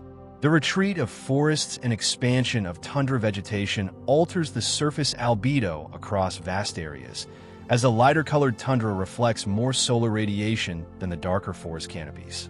The reduced vegetation coverage also affects local moisture and energy budgets in ways that reinforce the cooling trends. The ocean circulation patterns that maintain the climate disruption include not only the continued weakness of Atlantic circulation, but also changes in other ocean basins that help stabilize the altered climate state.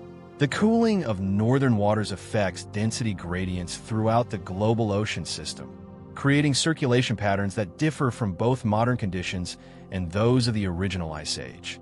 The ice sheet dynamics that characterize this period include both the expansion of existing ice masses and the formation of new glaciers in mountainous regions that have been ice-free since the end of the original Ice Age. The Greenland ice sheet, which had been experiencing gradual retreat during the post-glacial warming, begins to expand once again as the cooling temperatures reduce summer melting while increasing winter snowfall accumulation. The formation of new glaciers in the mountains of Scotland, Scandinavia, and other northern regions creates additional cooling through enhanced albedo and altered local weather patterns. These alpine glaciers, while relatively small compared to the continental ice sheets of the original Ice Age, contribute to regional cooling and create their own feedback effects that help maintain cold conditions in their vicinity. The seasonal cycles that govern the maintenance of this climate state create annual rhythms that differ significantly from both modern patterns and those of the preceding warm period. Winters become longer and more severe, with some regions experiencing frozen conditions for 8 or 9 months of the year. Summers become shorter and cooler, providing insufficient warmth to reverse the changes that occur during the extended cold seasons. The energy balance that maintains this climate state involves complex interactions between solar radiation, surface reflectivity, atmospheric composition, and heat transport by ocean and atmospheric circulation. The disruption of Atlantic heat transport removes a major source of warming for northern regions, while the increased ice coverage and altered vegetation patterns create additional cooling effects that more than compensate for any gradual increases in solar radiation. The carbon cycle interactions that occur during this period include changes in carbon dioxide exchange between the atmosphere and both terrestrial and marine systems. The reduced vegetation coverage and altered soil conditions affect the land surface's ability to absorb atmospheric carbon dioxide, while changes in ocean circulation and marine productivity alter the ocean's role in carbon cycling. The dust and aerosol patterns that contribute to climate maintenance include enhanced atmospheric loading from exposed soils and altered vegetation patterns. The increased storminess that characterizes some regions during this period creates more atmospheric dust, which can affect both local and regional climate patterns through impacts on radiation balance and cloud formation. The volcanic activity that occurs during this period, while not directly related to the climate changes, interacts with the altered atmospheric circulation patterns in ways that can either reinforce or temporarily interrupt the cold conditions. Major volcanic eruptions that inject sulfur compounds into the atmosphere can create additional cooling effects that temporarily intensify the cold climate. The solar radiation variations that occur over the timescales relevant to this climate episode include subtle changes in Earth's orbital parameters that affect the seasonal and latitudinal distribution of solar energy. While these changes are relatively small compared to the feedback effects maintaining the cold climate, they may contribute to the timing of eventual climate recovery. The biological feedbacks that help maintain the climate state include changes in vegetation patterns, animal populations, and ecosystem structure that affect local energy and moisture budgets. The expansion of tundra ecosystems across former forest areas creates surface conditions that favor continued cooling, while changes in animal populations affect soil conditions and vegetation patterns in ways that can reinforce climate changes. The hydrological cycle modifications that characterize this period include altered patterns of evaporation, precipitation, and runoff that reflect both the temperature changes and the modified atmospheric circulation patterns. The reduced evaporation from cooler ocean and land surfaces decreases atmospheric moisture content, while the altered storm tracks change precipitation distributions in ways that affect regional water balances. The chemical weathering processes that operate under the cold conditions differ significantly from those of warmer periods, affecting the rate at which rocks break down and release minerals into soils and water systems. These changes in weathering rates can affect both local soil chemistry and the global cycling of elements that influence climate over long timescales. The ecosystem stability that develops during the long duration of cold conditions creates biological communities that become well adapted to the harsh environment and resistant to change. This biological stability contributes to the overall system stability that maintains the cold climate state, as established ecosystems tend to create conditions that favor their own persistence.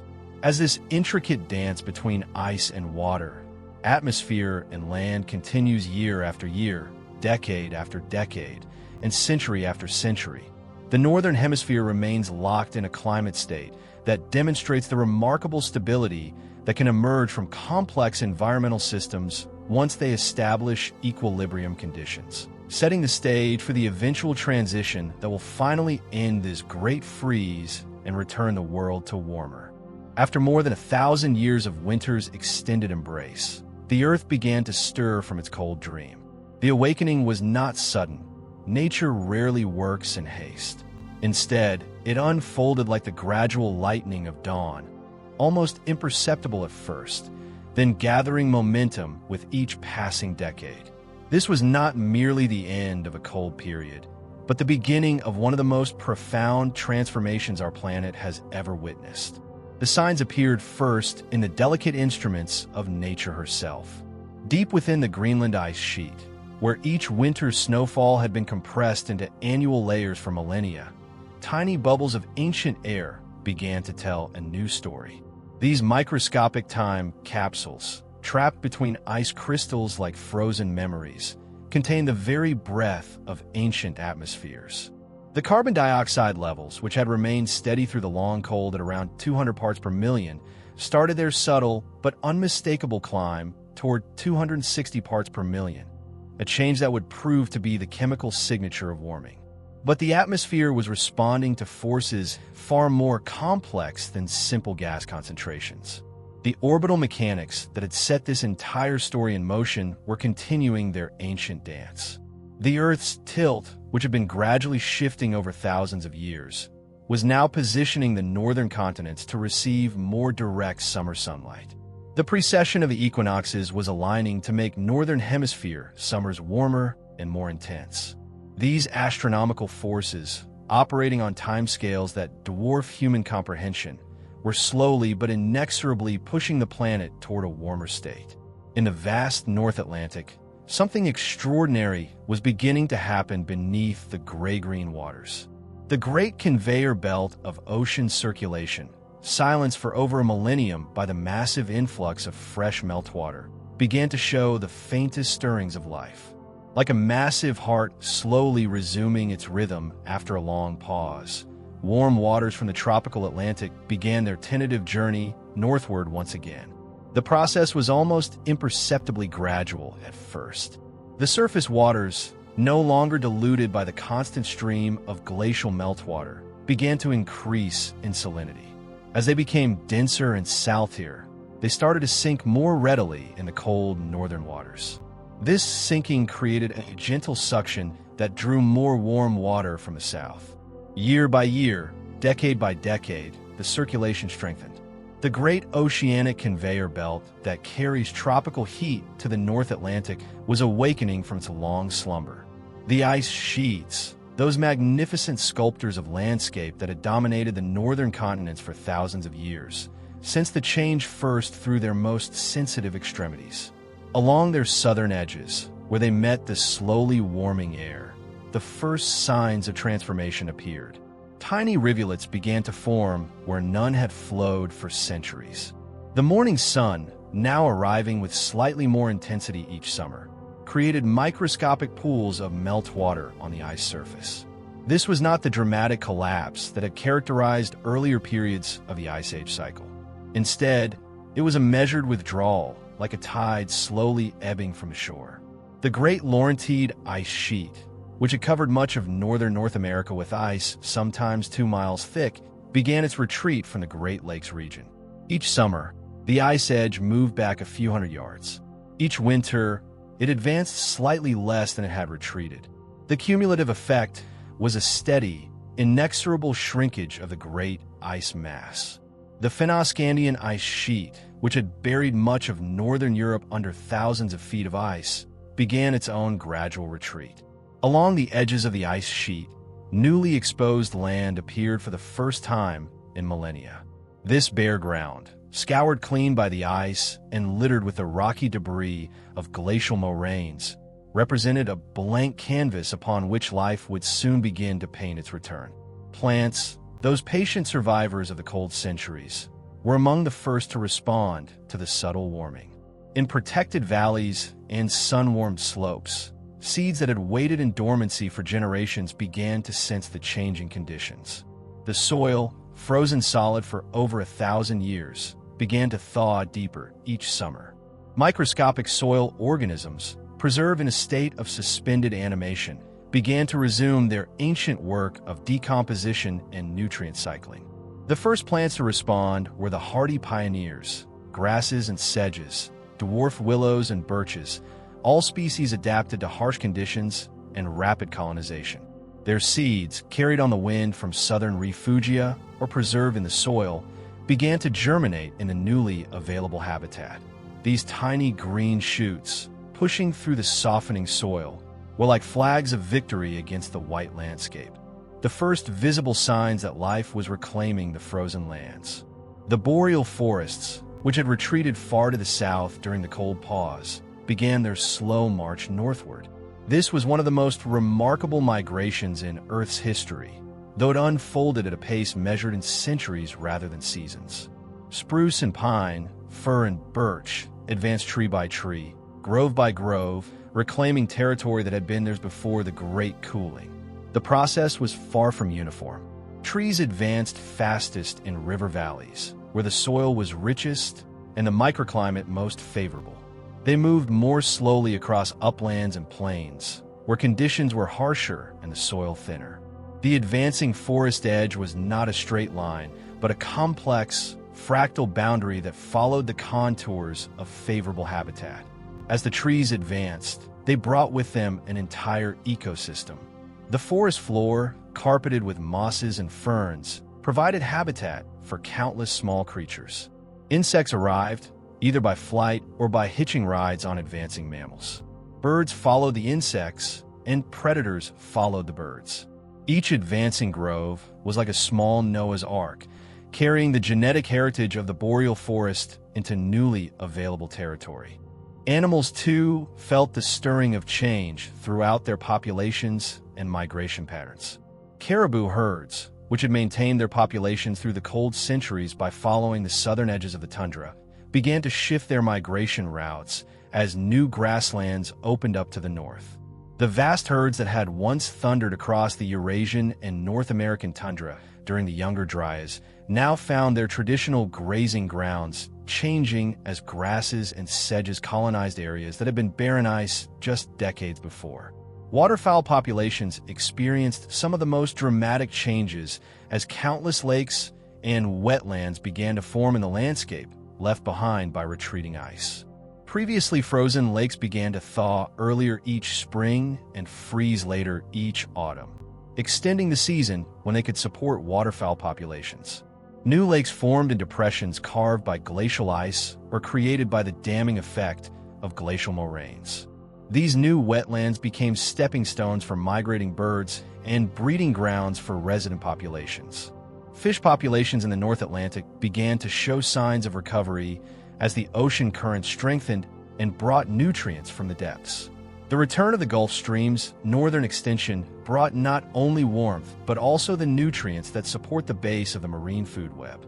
Plankton populations began to flourish in the mixing zones where warm and cold waters met. Small fish followed the plankton, and larger fish followed the small fish. Seabirds found new feeding opportunities, and marine mammals began to expand their ranges northward. The Arctic Ocean, which had been largely ice-covered throughout the Younger Dryas, began to show seasonal variations in ice extent. Summer sea ice began to retreat farther north each year, opening up new areas of ocean to sunlight and biological productivity. This created new habitat for Arctic marine life and new migration routes for some species. The warming was not uniform across all regions. It rarely is in nature's grand designs. Some areas warmed faster than others, creating a complex patchwork of climate zones that shifted like a slow kaleidoscope across the continents. The great ice sheets of North America and Scandinavia began to develop a complex topography as some areas melted faster than others. What had once been smooth, ice domes became landscapes of ice peaks and valleys, ice lakes and ice rivers. Coastal regions generally warmed faster than continental interiors due to the moderating influence of the oceans. Areas that had been directly adjacent to ice sheets experienced the most dramatic changes as the local climate was no longer dominated by the cold air masses that flowed off the ice. Mountain regions showed complex patterns of change, with valleys warming faster than peaks and south-facing slopes warming faster than north-facing ones. As the Atlantic circulation system regained its strength, it began to pump warmth northward with increasing efficiency. The temperature difference between the equator and the poles, which had been extreme during the cold period, began to moderate. This had profound effects on global weather patterns. The jet stream, which had been relatively stable and strong during the Younger Dryas, began to weaken and become more meandering. This allowed weather systems to move more freely between latitudes, creating a more variable but generally warmer climate. Weather patterns that had been locked in place for over 1,000 years started to shift and change. Storm tracks moved northward as the temperature gradient between warm and cold air masses shifted. Precipitation patterns changed as warming temperatures increased evaporation from oceans and lakes, putting more moisture into the atmosphere. Some regions that had been dry during the Younger Dryas began to receive more rainfall, while others experienced changes in the timing and intensity of their precipitation. The transition was not without its variations and fluctuations. Some years were warmer, others cooler, as if the planet itself was learning to breathe normally again after its long, cold sleep. These year-to-year variations were natural and expected, reflecting the complex interactions between atmospheric, oceanic, and land surface processes. But the overall trend was unmistakable. The Younger Dryas was ending, and the world was awakening to a new warmth. The speed of the final transition surprised even nature herself. While the early stages of warming had been gradual, building over centuries, the final phase happened with remarkable rapidity. In Greenland, ice core records suggest that the transition from full Younger Dryas conditions to near-modern warmth occurred over a period of just a few decades. This rapid transition was likely triggered by positive feedback mechanisms. As ice melted, less sunlight was reflected back to space, causing more warming, which caused more ice to melt. The atmospheric composition changed rapidly during this final transition. Carbon dioxide levels rose, but so did levels of methane, probably released from wetlands that were newly thawed or newly formed in the wake of retreating ice. The combination of these greenhouse gases amplified the warming trend and helped to lock in the new, warmer climate state. As the warming accelerated, the landscape itself began to transform at a pace that would have been visible to human observers. Rivers that had been frozen or non-existent began to flow year-round. Lakes that had been frozen to the bottom began to support fish populations. Valleys that had been filled with ice began to host flowing streams and growing forests. The end of the Younger Dryas represented more than just a return to warmer conditions. It marked the beginning of the Holocene Epoch, the geological period in which we still live today. This new epoch would be characterized by relatively stable, warm conditions that would prove ideal for the development of human civilization. The awakening from the cold dream was not just the end of one chapter in Earth's climate history, but the beginning of another, one that would see the rise of agriculture, cities, and ultimately, our modern world. The end of the Younger Dryas marked more than just the conclusion of a cold period. It represented one of the most profound lessons our planet has ever taught us about the delicate dance of climate systems. As the great ice sheets finally retreated and the world settled into the Holocene epoch that continues today, the echoes of this remarkable period began to resonate through time, influencing everything from the development of human civilization to our modern understanding of climate science. The story written in ice became humanity's first and most detailed textbook of natural climate change. When researchers began drilling deep into the Greenland ice sheet in the latter half of the 20th century, they found preserved within those frozen layers a detailed record of the Younger Dryas that was more precise than any human historical account.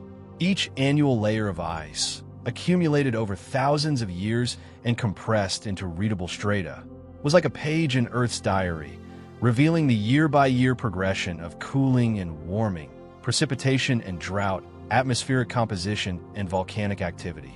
These ice cores, extracted from depths of over a mile below the surface, contained information of breathtaking detail and accuracy.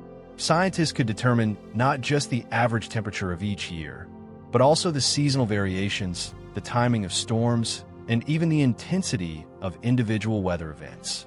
The chemical composition of each layer revealed the atmospheric concentrations of carbon dioxide, methane, and other trace gases that had existed thousands of years ago.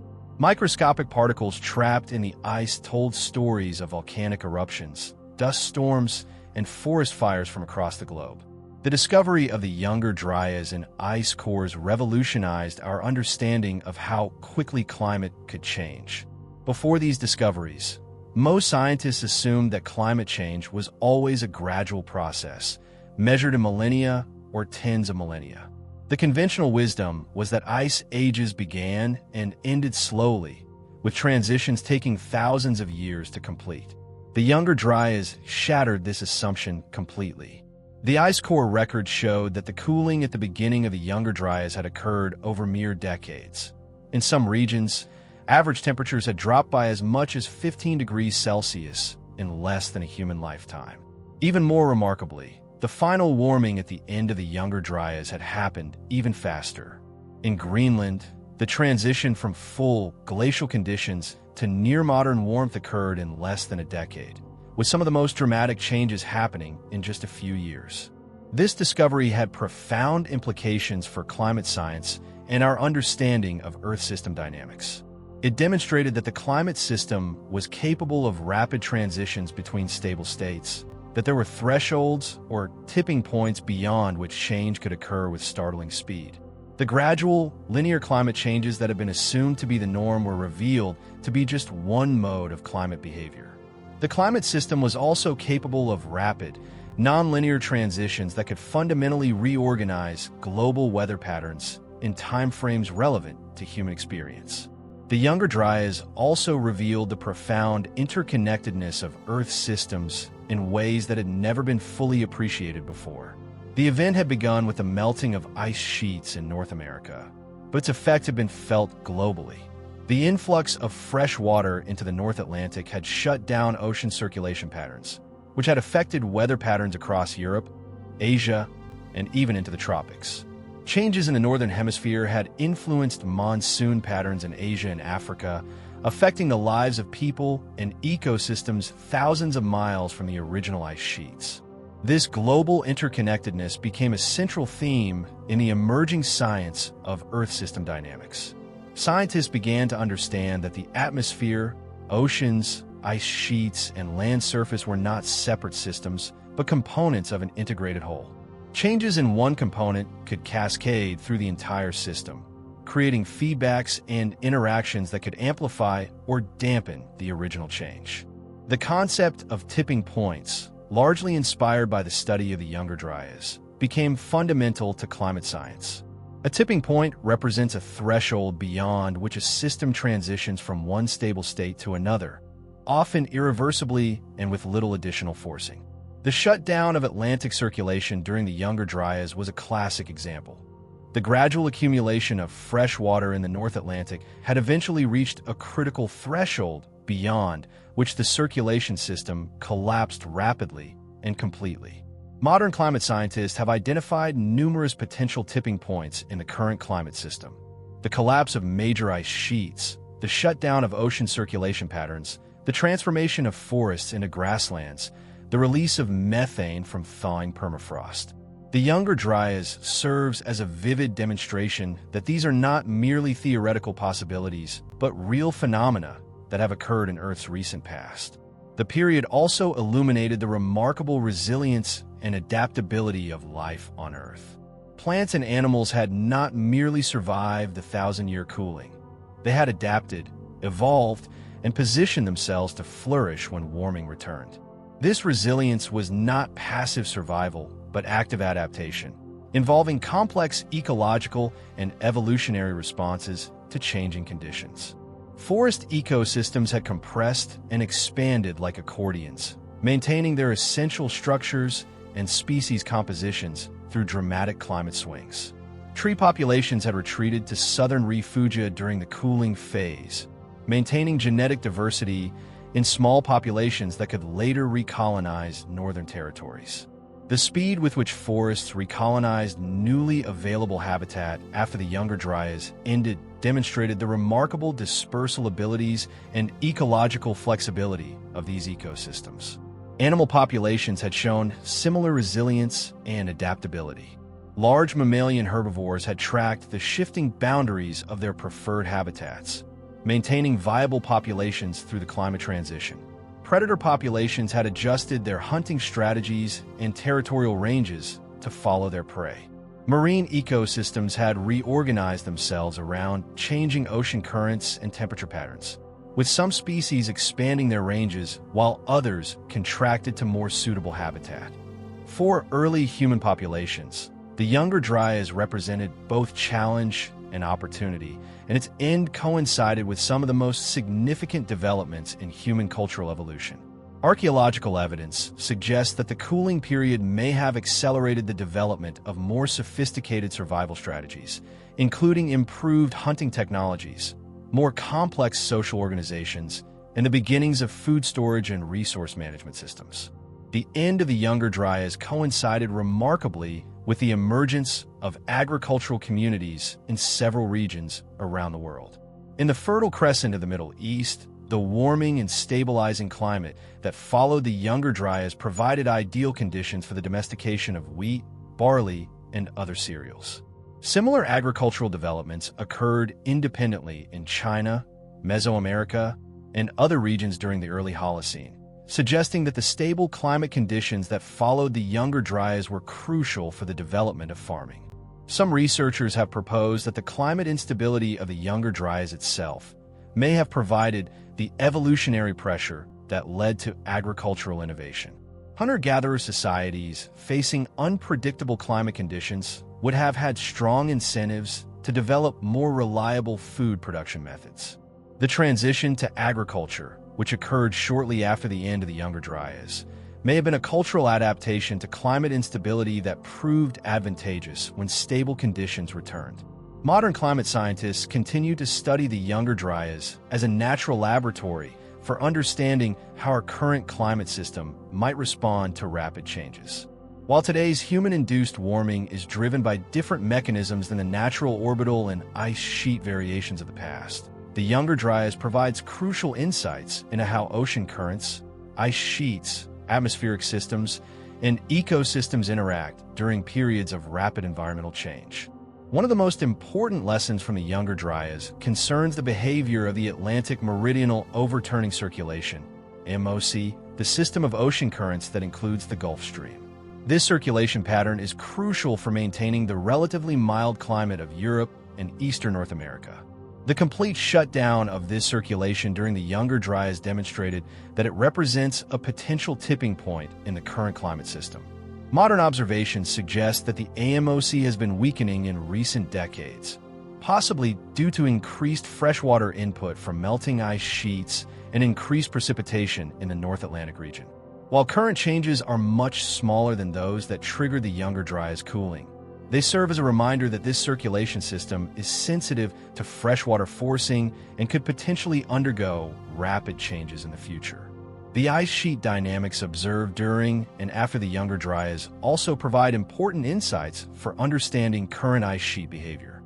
The Laurentide and Fennoscandian ice sheets showed complex responses to climate change, with periods of stability, gradual retreat, and rapid collapse. Modern ice sheets in Greenland and Antarctica are showing similar complex behaviors, with some regions remaining stable while others show signs of rapid change.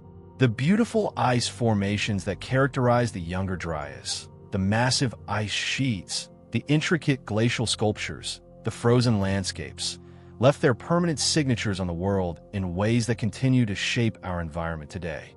The Great Lakes of North America were carved by glacial ice and filled with meltwater as the ice sheets retreated.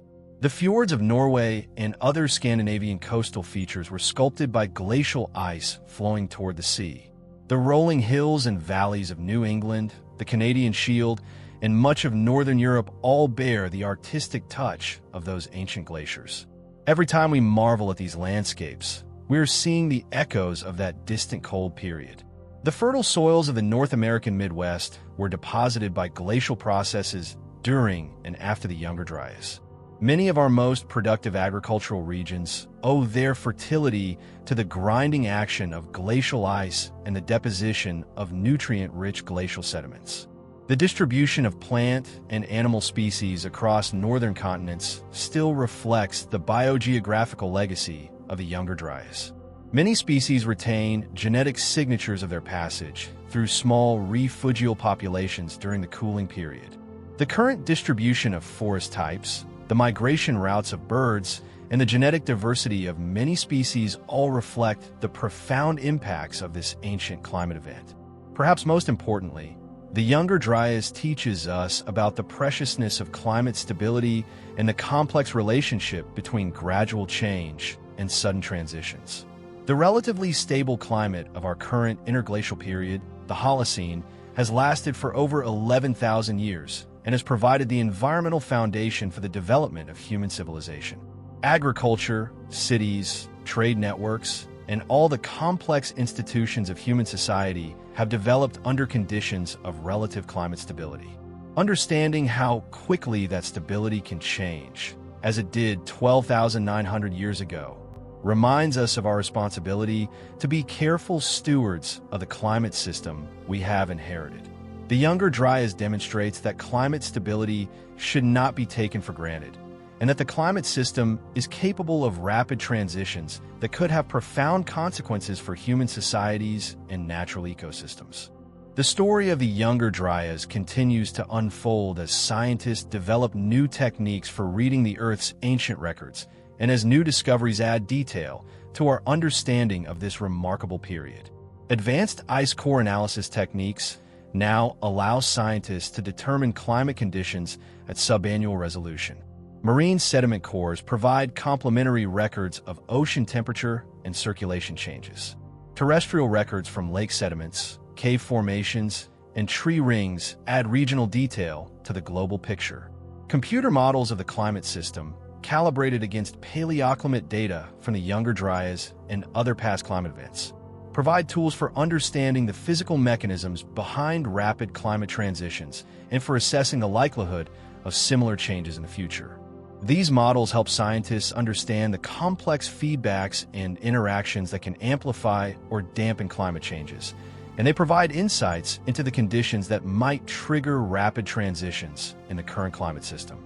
The Younger Dryas has also become a touchstone for understanding the relationship between climate change and human societies.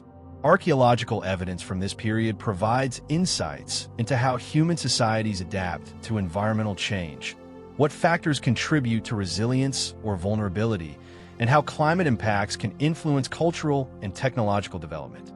Educational institutions around the world now use the Younger Dryas as a case study for teaching about climate science, Earth system dynamics, and the relationship between human societies and environmental change. The dramatic and well-documented nature of this climate event makes it an ideal example for illustrating complex scientific concepts about feedback mechanisms, tipping points, and system interactions. In the end, the Younger Dryas stands as a testament to both the power of natural forces and the resilience of life on Earth. It demonstrates that our planet is capable of rapid and dramatic changes, but also that life has remarkable abilities to adapt and persist through environmental challenges. It reminds us that climate stability is precious and should not be taken for granted, while also inspiring confidence in the ability of natural systems and human societies to adapt to changing conditions. The cold dream from which the Earth awakened 11,700 years ago created the world we know today, a world of stable climate, abundant life, and human civilization. Understanding this ancient climate event helps us appreciate both the fragility and the resilience of the Earth system, and provides crucial insights for navigating the climate challenges of our own era. The echoes of the Younger Dryas continue to reverberate through our understanding of how the Earth works, reminding us that we are part of a dynamic, interconnected system that has the capacity for both dramatic change and remarkable stability.